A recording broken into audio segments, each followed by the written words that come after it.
En fait, le gras du coco, il fige à 25 degrés. C'est-à-dire qu'il ne va pas couler, donc on ne pourra pas bien presser si la chair elle est en dessous de 25 degrés.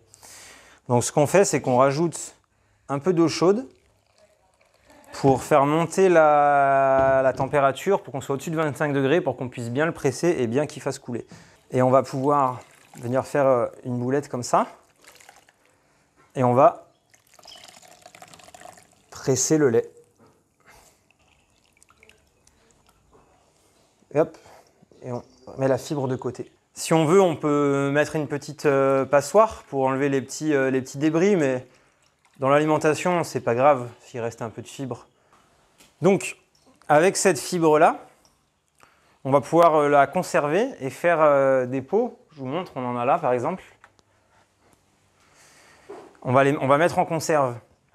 Ça a un goût fromage. Ça remplace bien le parmesan sur les pâtes, dans les salades, en condiments, c'est super bon. Donc là, on est à 400 grammes, on va mettre un peu plus de 10 grammes de sel. On va rajouter des petites herbes. On peut rajouter de la verdure locale, on peut rajouter du thym. Là, je mets un peu d'herbe de Provence parce que j'ai un fond qui traîne. C'est super bon avec du piment et aussi avec un peu d'ail. Mais en fait, on fait vraiment l'assaisonnement qu'on veut. Voilà, je mets un peu de piment. Pas beaucoup, hein. C'est histoire de donner un petit goût. On lui donne le goût un peu qu'on veut, mais de toute façon, le coco en soi, il aura un bon goût. Voilà. Ok, donc on a mis un peu de coco au fond. Et maintenant, on va la tasser. Il ne faut pas qu'il y ait d'air, d'oxygène. C'est très important. Sinon, ça ne va pas marcher. L'important, c'est qu'il n'y ait pas de bulle d'air. C'est pour ça qu'on fait couche par couche. Parce que si on met trop de coco d'un coup, quand on tasse, après, il y a quand même des petites poches d'air qui restent. Donc là, petit à petit, hop, on remplit un peu le bocal. J'ai mis un peu beaucoup. Là, on tasse, tu vois. Et donc, couche par couche.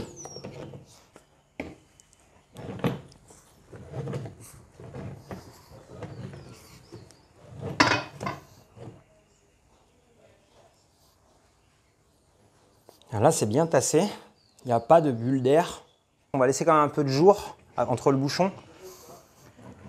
Parce que le bouchon, en fait, comme il y a une fermentation, ça crée de l'acidité. Des fois, le bouchon, il rouille un peu. Donc, c'est mieux que ça touche pas le bouchon. Idéalement, le mieux, c'est de le faire dans des pots comme ça, mais avec un joint en caoutchouc. Tu as moins de possibilités que ça foire. Il n'y a pas besoin de stériliser les pots, puisque de toute manière, c'est une fermentation bactérienne, donc vivante, qui va nous permettre de conserver. Le dessus, voilà, on fait quelque chose de plat comme ça. C'est bien tassé, il n'y a pas d'air. Tout là, il n'y a pas de bulle d'air. On ferme bien comme il faut.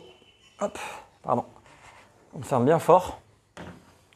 Et ça, on va le laisser à l'abri de la lumière du soleil, mais direct, mais c'est pas forcément besoin de le mettre dans le noir ou quoi. Genre là, c'est bien à l'ombre, dans un endroit au sec.